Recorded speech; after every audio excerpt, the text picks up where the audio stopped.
The leader of an Oakland County survivor organization speaking out after a Detroit nurse was accused of sexually victimizing people at Detroit's Sinai Grace Hospital. We've been sharing his photo because detectives believe more victims are still out there.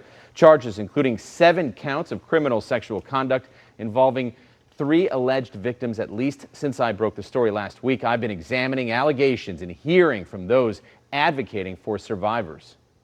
Detroit police say Wilfredo Figueroa Barrios committed acts of criminal sexual conduct back on August 18th here at Detroit's Sinai Grace Hospital and again in early May at an unknown location.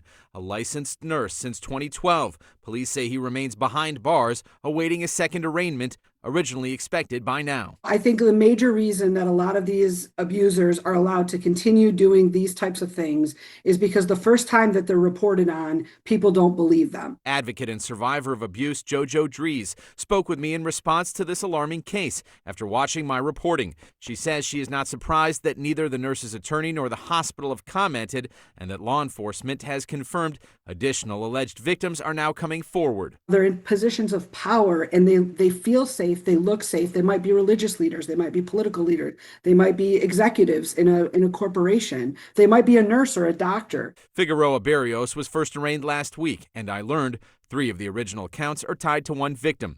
However, details in 2 separate cases are still unknown. Records involving his prior history show Livonia police investigated him twice for allegations, including those at another clinic. Still stunning JoJo and others, the fact prosecutors are still reviewing one of those cases more than 3 years later. JoJo adding sexual assaults have become far more prevalent than many realize. We have to realize 1 in every 4 women and 1 in every 7 men have reported to receive some sort of domestic or sexual assault violence in their lifetime.